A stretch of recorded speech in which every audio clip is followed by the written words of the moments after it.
Hello, Ying. Nice to see you. Thanks for joining us today. I'm just going to ask you, Ying, if you're just joining us now, if there is something that you specifically would like to hear during the workshop today, as it comes to sound healing, sound guided meditations, just go ahead and put it in the chat so I can make sure I touch on that as I go over what our live class might look like um, in August 24th and August 25th in person sound bath school. This is just a little workshop to kind of dive into some of the things that we're going to be talking about. But for those of you that are joining us today, I definitely want to know anything specifically that you might have as far as questions go, so I can sort of touch on those as I go through my workshop today. So if you have anything, go ahead and throw it in the chat. I'm just going to sort of get started. So thank you guys for coming. My name's Eric Mellgren. Thank you for the Den for putting this on.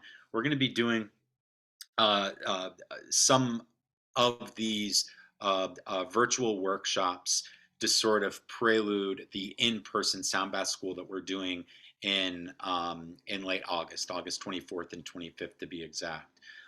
So a little bit about me and how I got into this world. Oh, thank you, Ying. I appreciate that. Beautiful. Thank you. So back in about 2013, 2014, I was working in the music industry, worked for a record label, and through the stress that I was surrounded by, I didn't quite know how to deal with it. It brought out a physical sickness in me. I have an autoimmune disease, and with the stress and the environment that I was working, it definitely affected me quite a bit. And so I had to relook at sort of what I was doing, all different aspects. And one of them was mindfulness. Well, what does mindfulness mean to me? Is sort of how I am treating my emotional, my physical, and my mental health, right? Spiritual as well. I'd always heard about meditation, but was never quite took that step to get into it. And so there was a moment in my life where I needed to make a decision. And so I did. I started looking into meditation, how this helps. And one day, one of my mentors took me out to the Integratron in Joshua Tree. If you don't know anything about the Integratron in Joshua Tree, look into it. It's a beautiful space. It was my first experience for a sound bath. And I just will never forget when I walked out of the Integratron after that sound bath. I was really taken aback. I was sort of blown away because I was probably at my highest stress levels at that moment. And when I walked out of that sound bath, I just felt this calm, this bliss, this lightness. And I had never heard of, a sound bath before. And so experiencing that was incredibly impactful. And when I say incredibly impactful, I mean, it transformed my life because I obviously do this for a living now. And so that was when the light bulb went on in my head. And I thought to myself, I need to bring this to people. I need to show people that this is an extremely effectful way of reducing stress, reducing anxiety, and strengthening mental health, because it absolutely did for me. And not only did it strengthen my mental health, but it also strengthened my physical health. Once I was able to show my nervous system and my body that it could live in this calm space and that I didn't always need to be in the stimulated state, I immediately started noticing my sickness like sort of dissolving away, so to speak. And so gaining a healthier relationship with stress. And I continually say stress because, and using this language because this is my messaging. This is the messaging that I come with in doing this work. It's what I'm passionate about. And I've seen so many people have the same reaction and responses to the reduction of stress, the reduction of anxiety, less tension, feeling of calm, when they incorporate some sort of mindfulness activity or meditation type activity into their routine. And so once I experienced that, I immediately knew I needed to learn more about it. I've been a musician since I was 17, and even though that was very helpful, me taking energy work courses such as Reiki to understand what energy is and how it moves and how intention affects what you give to this work. Um, lots of people will ask and say, well, what's the difference between your sound bath and somebody else's? And the way that I kind of compare that is if you give an acoustic guitar to five different people, they're going to go up on stage and play that acoustic guitar differently. They're going to have different intentions in how they play. They're going to, again, just play it differently. And you may like the third person that went up, I might like the fifth person that went up. And so it's whoever you're sort of drawn to.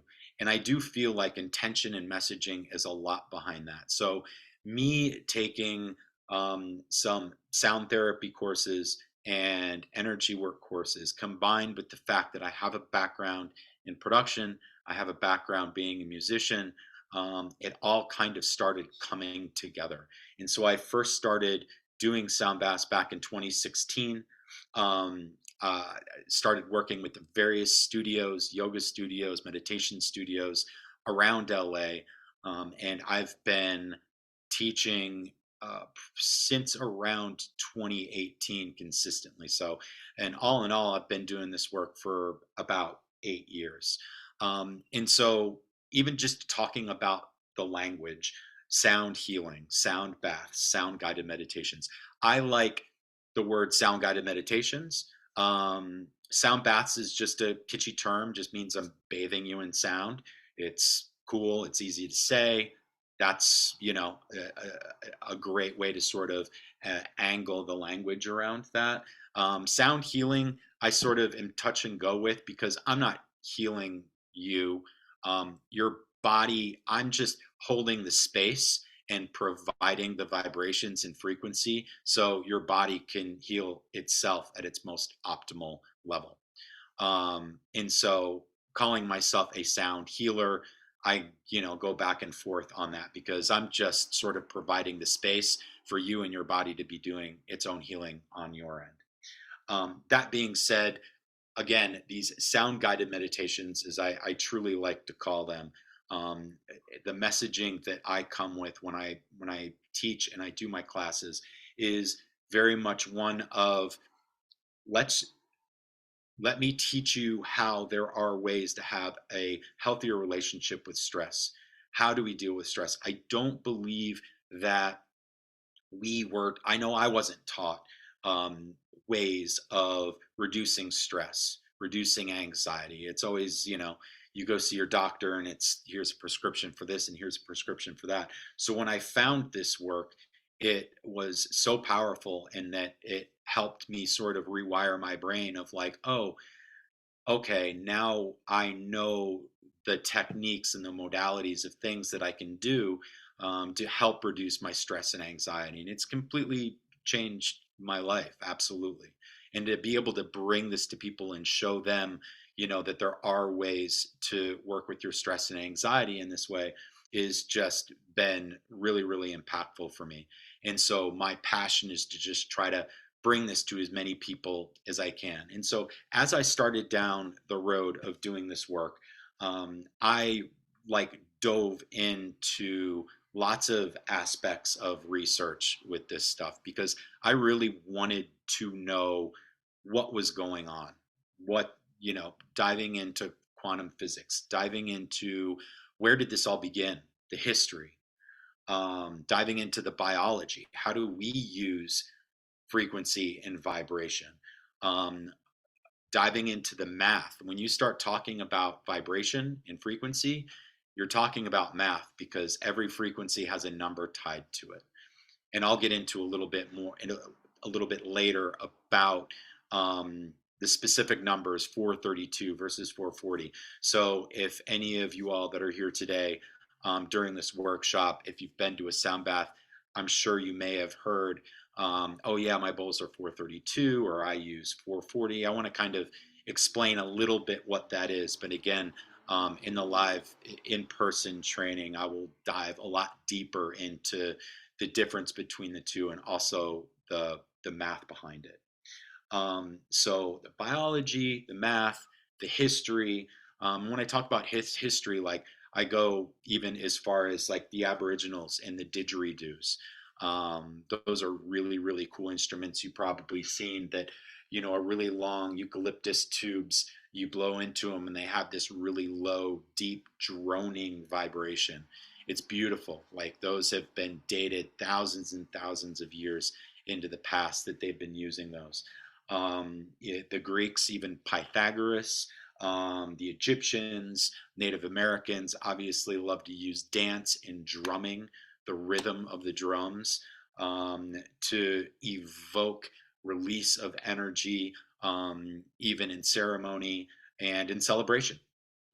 And so some of these things, as I go through the course and I go through the specifics of all of this stuff, is truly about, you know, really having an understanding of where this work came from, how it's really always been there.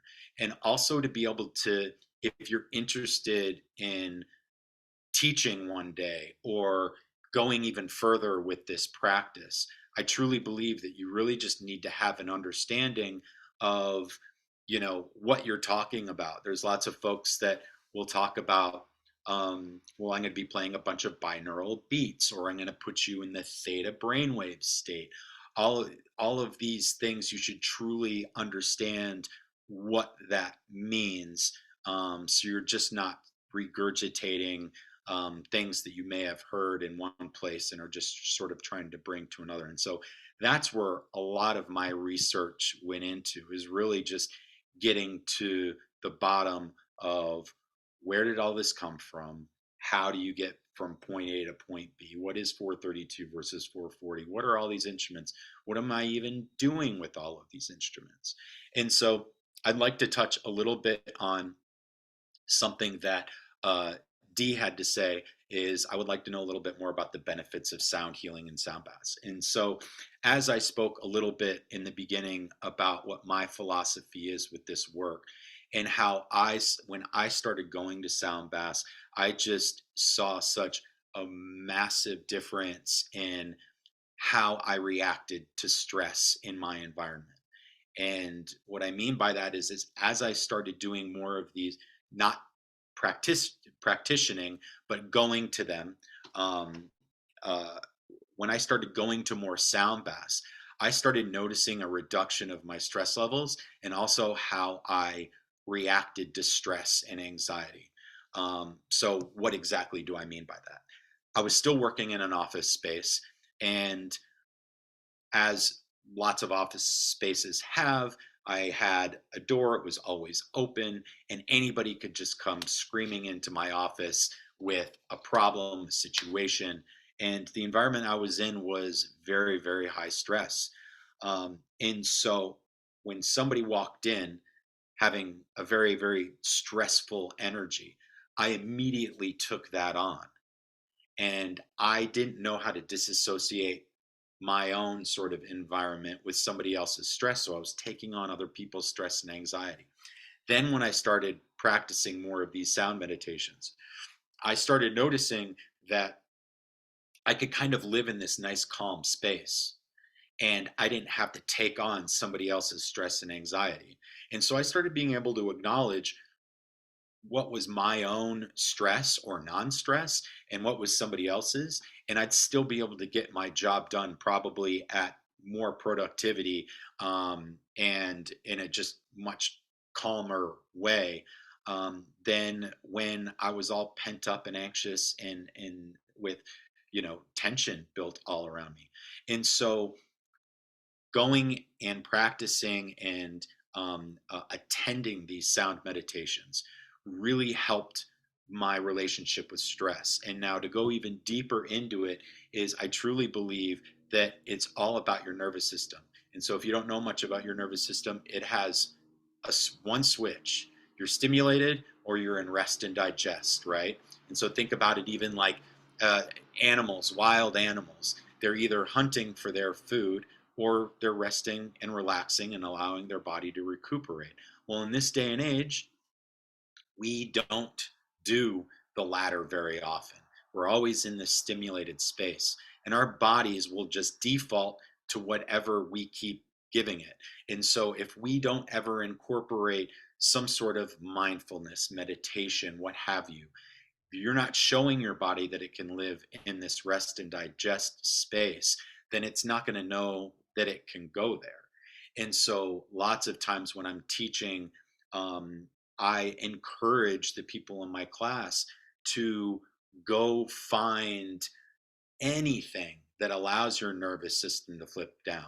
Now, sound baths are not only effectful, but it's a double dose. The frequency and vibration goes through your body, which is almost like recharging your cells. Our cells are vibrating at very subatomic particles. And so often you feel buzzy after a sound bath because your body is still vibrating. It's a pretty cool feeling. And so that being said, I call it a nervous system switch because you're showing your body that it doesn't have to live in the stimulated space. And so whether you're doing flotation therapy, whether you're doing sound baths, whether you're doing meditations, you're just finding something to be able to bring that nervous system back down, right? Slowing down those brain waves and allowing your physical body to find that calm and find that bliss, right? And so, Dee, to sort of answer your question as far as what sound baths can do for you is, in my opinion and my philosophy, that's exactly it. Is you're really allowing your nervous system to flip down. You're showing your body it doesn't have to always live in that stimulated space, right? It can live in that so the two nervous system places are a sympathetic or stimulated, and then the rest and digest is called a parasympathetic state. And so showing your body that it can live in that parasympathetic state is really, really important. And I often tell people just find that what works for you, because you'll notice that your relationship with stress will start to change, because the more that you live in calm, the more that you live in this restful space, the more that you can acknowledge other stress, other anxiety, other tension, and be like, that's not mine. I don't need that. And so that's what helps you start building a healthier relationship with stress. Um, so those of you that have hopped on, Ying and Rachel, I know you guys have talked about uh, you've had some bowls, and you have I'm sure that there are the crystal quartz bowls. I'll show you. And so the instruments are also going to be a large portion of what we talk about and what we go over during the classes. And it's also important to understand the instruments and what you're using and what's good quality, what isn't good quality, because there's some folks, it's like buying any kind of instrument. You could buy a $100 Alvarez acoustic guitar, or you can buy a $3,000 Taylor acoustic guitar. It depends on what you're going to be using it for. It depends on if you want to take this seriously. You just want something that looks cool, that lives around the house. There's so many different things and different avenues that you can kind of go in. And so this is one bowl that I have. This is a crystal quartz bowl. Most of the white bowls that you see around are, well, they're all crystal quartz.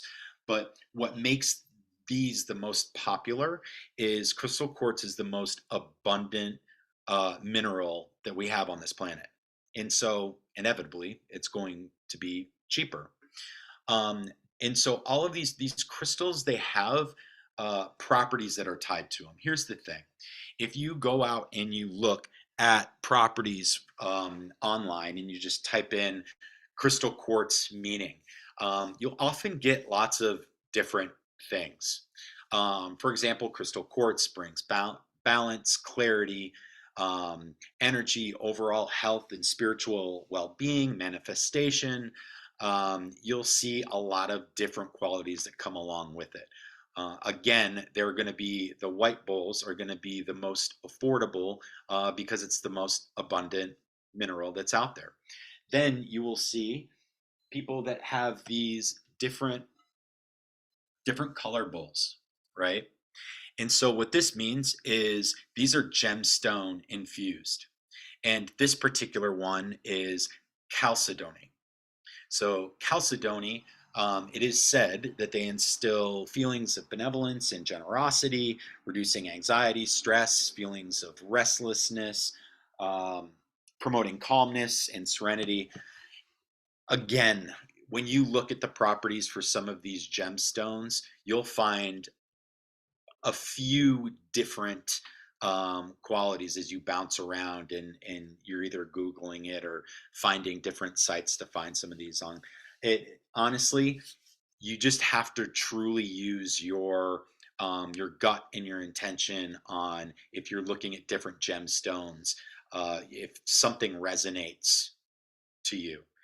And so, how I picked that gemstone is some of the qualities that popped out spoke to me.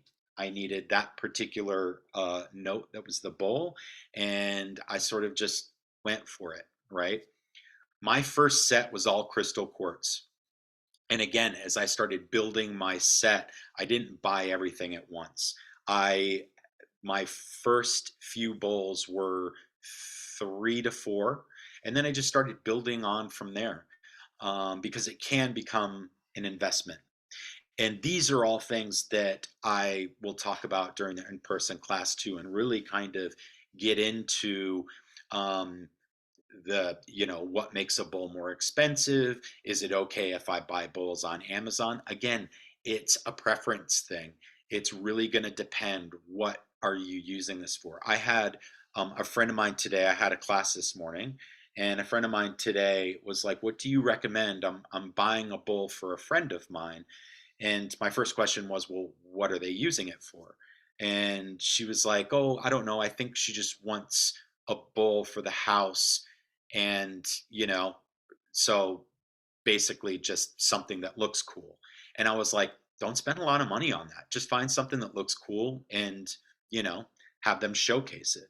Now, if it was somebody that was going to take this work seriously and possibly think about um, uh, uh, teaching or using this in some sort of their practice, then I would maybe lead them into finding a better quality bowl than just getting something off of Amazon. So the interesting thing here too is, as far as the bowls go, is the bowls are music, and so the bowls will range from A to G, and you can get sharps and flats, and you can get all natural. So there's going to be 12 different notes of the bowls that you can get. And again, when I'm working with people, as far as like lots of folks will ask, what should I get first? Like, I don't know where to start. It all depends on what you want to do, right? And so I like to get in and ask a few more questions rather than just like, go get the C bowl, or, get a D sharp.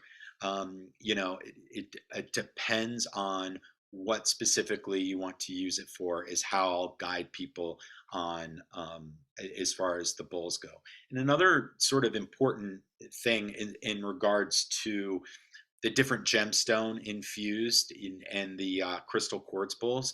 So the way that I look at it is, when you're playing these bowls, you're emitting the vibration of these crystals, right?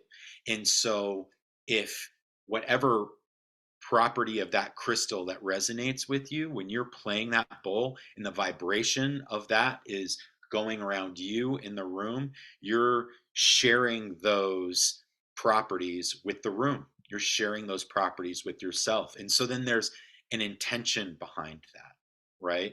And so if you're playing a bowl um, uh, that has the properties of, you know, manifesting spiritual health,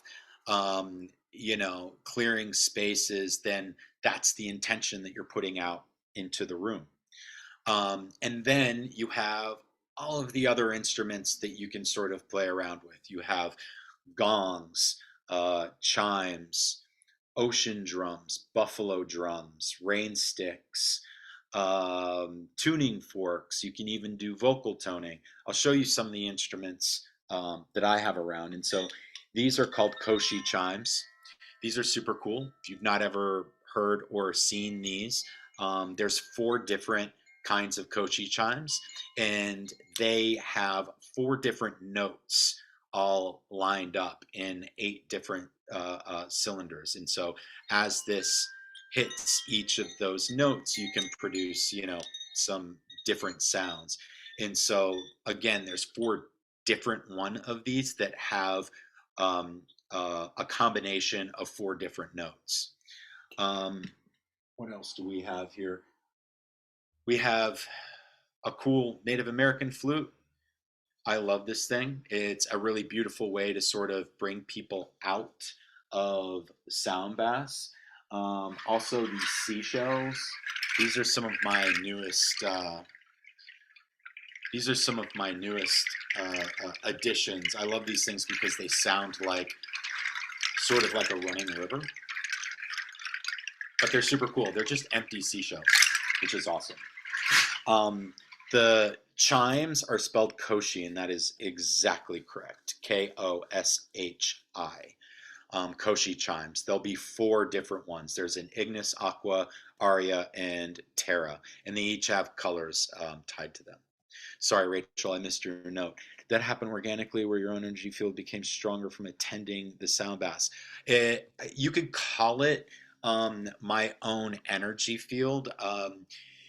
Yeah, I mean, it felt like my bubble became stronger, right? I don't know if you guys feel like this, but after a sound bath, I'll kind of put myself in this nice light bubble, and as I move throughout my day after that, I feel like I'm floating, first of all.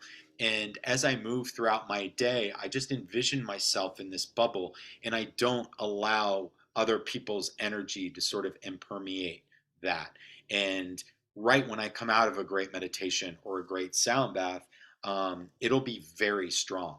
And now, as life happens, arguments happen, stress happens, all of the things, it kind of just starts to wear that bubble down. In which case, I need to know, okay, like I need to go do another session, or I need to go do a float tank, or I need to sort of, again, plug myself in to sort of make that energy field or that nice light bubble around me stronger. And so yeah, in that aspect, that is a bit of what I'm talking about, and it just helps my body to really understand that you don't have to go throughout life feeling like this to get things done at your job, to have a hard conversation. You're actually more productive and better when you're calm and you have more clarity. And I tend to speak my truth a whole lot better when I am in that space. And it's harder for me to get my thoughts together when I'm up in that stimulated space. I mean, being in the stimulated space isn't bad. I mean, that's where I can multitask at my best, and sometimes the menial tasks I can get around in. But how I really want to sort of carry out my energy in my day and my life, especially when things can be difficult, is when I have that nice light clarity. And it's really, really important. And I don't think that if you don't experience what that feels like, then it's hard for you to kind of go there. But the more that you experience what that feels like, I feel like you can get to there mentally, right? Even if you can't specifically get to a sound bath. So, Dee, like kind of what you said, your question earlier in the chat is what does that help with? Again, that's just another point of how sound baths really truly helped me out. Is I don't think at sort of my most stressed and my most sick, I knew what that feeling was until I experienced it. So when I experienced a sound bath and I felt lightness like I'd never felt before, then I was like, oh, okay, I didn't know this feeling sort of existed. And then incorporating different modalities to get me to that space, which again, you're just showing your nervous system that there is another switch that you can get to, was really, really helpful. It was extremely helpful. And so the way that, um, kind of back to the comparison and the metaphor of, handing five different people five different acoustic guitars and they're all going to play them differently. Um, my style of playing is probably different than a few other people. I have, there's a method to my madness, so to speak. And so as I pick up these instruments, it's a rain stick or whether they're the seashells or the flute or, the ocean drum, I use them all specifically in my sessions, with intention. And so I'm looking to create a sound journey. For people to really truly be able to unplug. And so there's some portions of my sound bath where I'm playing two notes that might add a little bit of tension just to bring some harmony back and allow people to kind of go up. And then as I play the harmonious bowls together, it's almost like, okay, how much can we release? And then just completely let go. And so everybody sort of has their own style. And for those of you that are maybe interested in building your own practice, I encourage you to find what your style might be. There's some people, lots of my colleagues out there, they speak a meditation while they're playing their instruments. That's amazing. Just not what I do, but some people are very drawn to that. Again, you just have to find what sort of style works for you. There's other folks that will do vocal toning on top of that. That's beautiful. I have not and started incorporating that into, my own practice, but I probably will someday. And that's something that hopefully, as you're learning to build your practice, you can start experimenting with, what instruments you think, would work well with you, right?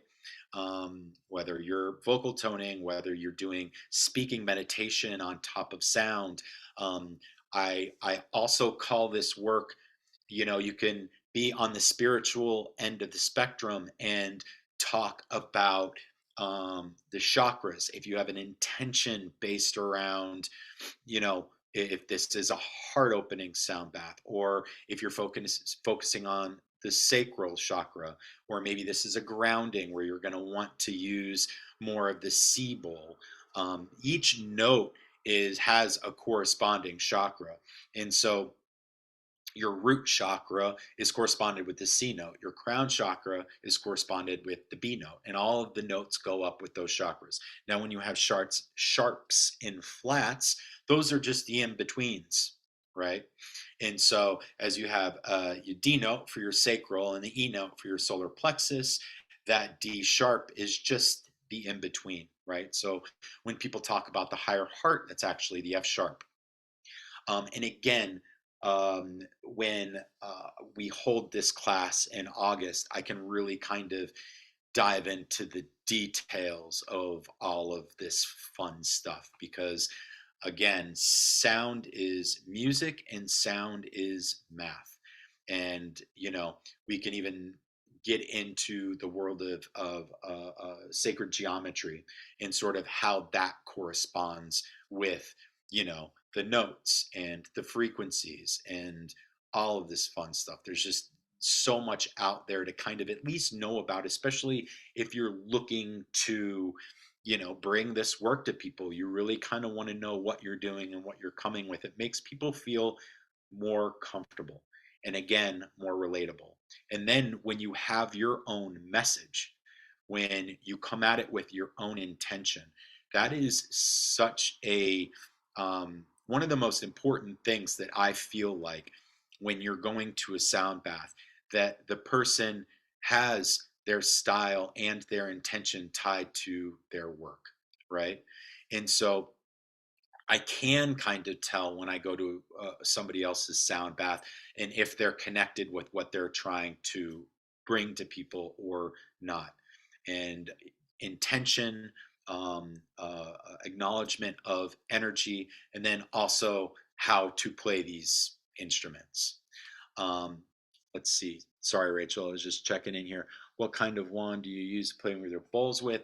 So I have. There are two types of mallets. Is that what they're tend to be called? One is a suede and one is a rubber mallet.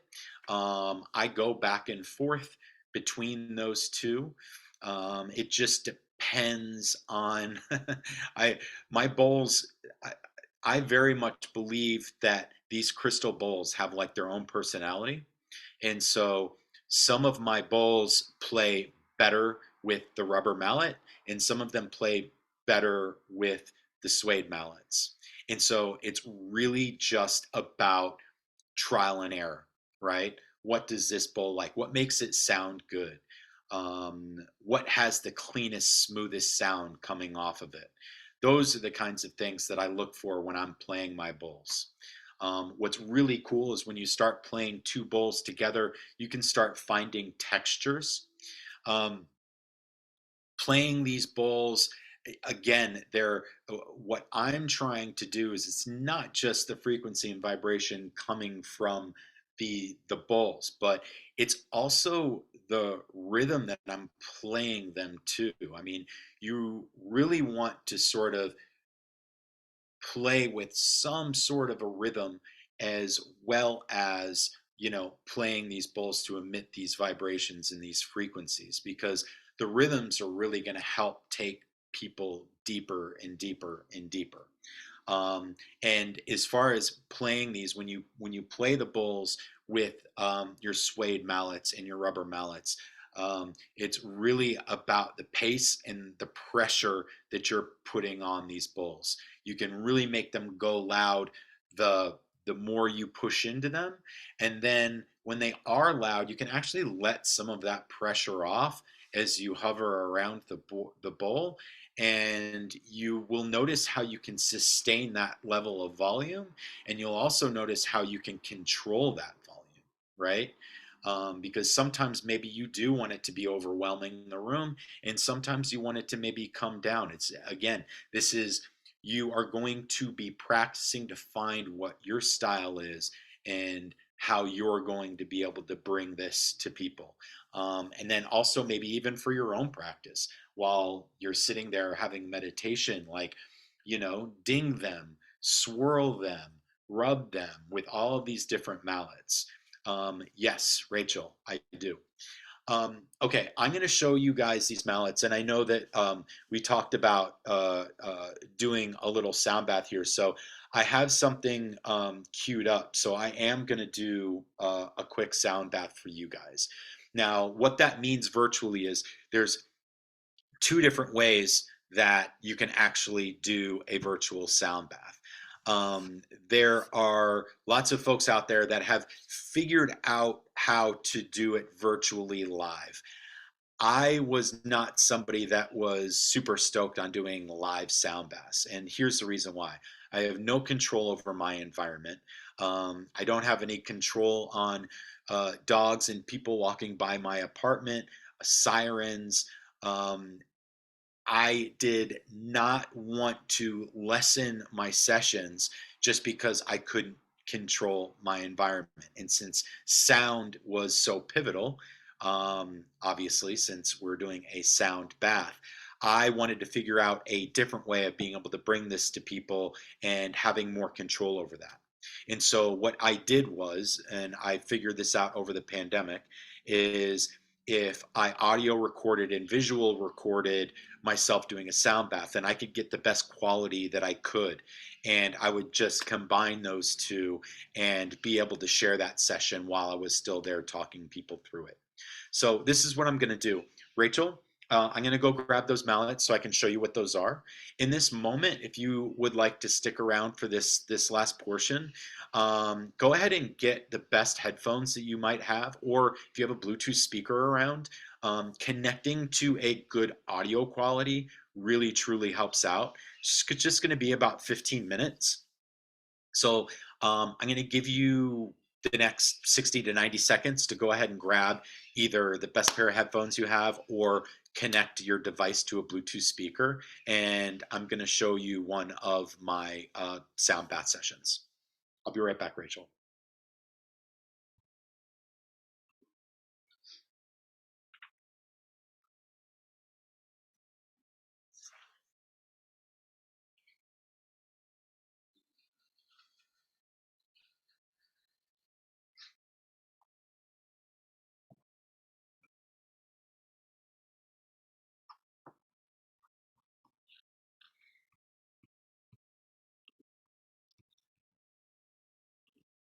Okay, so Rachel, here's the suede mallet. As you can see, and how I hold it is like this. You don't want to hold it like this. You don't want to hold it like that. Not even that. I hold it like this. 4 fingers here, 1 thumb on the other side. And as I swirl, I move my arm. I don't do this. I move my arm around like that. And the other mallet is anything with a rubber end, right? And so I use this almost like a pen or a painter's brush, and that's how I hold it, right? And I'll go around the outside of it like this. You want to point the wooden end away from your bowl because it's glass and you don't want to break it and you'll scratch it. And so as you go around your bowl, hold the wooden part away from it. And you can just hold it like a pen or a paintbrush.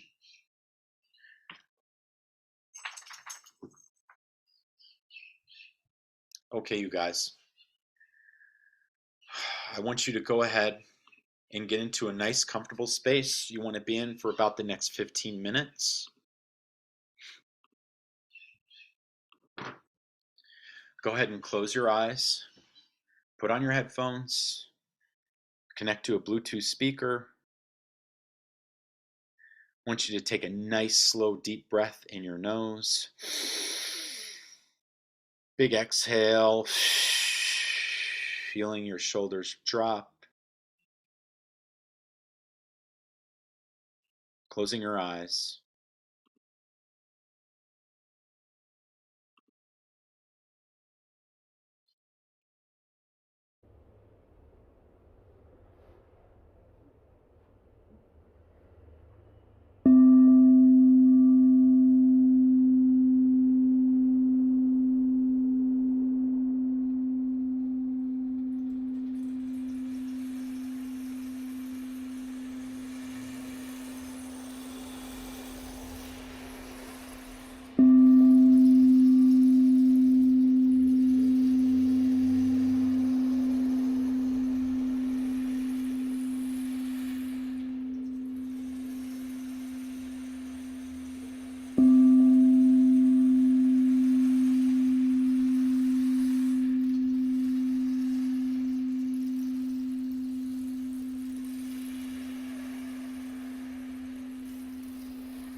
So as you start coming back into the space, just going ahead and wiggling those fingers and those toes,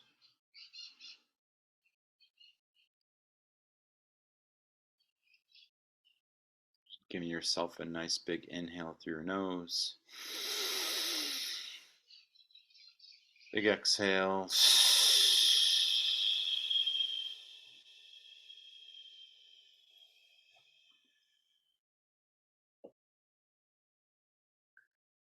I wanted to be respectful of your guys' time here today. Um, it's just about a little after 5 o'clock right now. Um, so I just wanted to give you a little bit of what that would look like, and also if you were able to watch any of it, um, you could sort of see what my setup looks like, how I hold the mallets, a little bit of what that style is like. Um, Now, anybody on here today, does anyone have any questions or anything else that they would like to sort of um, uh, touch on before we close this workshop today?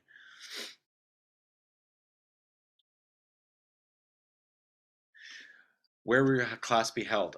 We are still finalizing the location. It will be in LA. I know that. But the exact part of town, I'm not completely sure quite yet. And what would you need to bring to class? Honestly, we will provide everything. So now, if you have a bowl, I would suggest bringing a bowl if you have one. I will have some bowls there to work on because the way that I have the curriculum lined up is there's going to be um, uh, a few hours of sort of going over all of the things I talked about in the beginning of this workshop, going through the history, going through some biology, talking about math and music, all of that fun stuff. And then after lunch, I'll have all of my instruments there so people can start working and playing with some of these instruments. And I'll be there to sort of walk around and be able to sort of answer any questions, do a little hands on type stuff. Um, as far as it comes to the instrument. So really bring a pen, bring any snacks that you might want to have around. We will have some snacks there. I'm just not quite sure what exactly. A pen, your own little journal, and a bowl if you have one. And that's really about it. Ying, da, da, da, da. Thank you so much. So thank you guys for joining me today. I really, really appreciate it. And again, the in-person course will be 2 days, August 24th and 25th, location TBD, but LA for the most part for right now. And more to come. I am going to be doing a few more of these workshops. I don't know if I have the dates quite yet, but just stay on the lookout to any emails that come across. Because if you have any other questions that come up, I'll touch on those. I'll probably be doing the same sort of talk, but maybe go off on some different tangents, just depending on who's there and what kinds of questions and curiosities that we have out there. So again, my name is Eric. Thank you very much to the Den for putting this on and partnering with me on this, and very much looking forward to bring this to you guys. Thank you again. Have a beautiful rest of your Sunday, and hopefully I gave you just some tidbits to help you get a little bit more interested in bringing this into your life. Cheers, you guys. Thank you.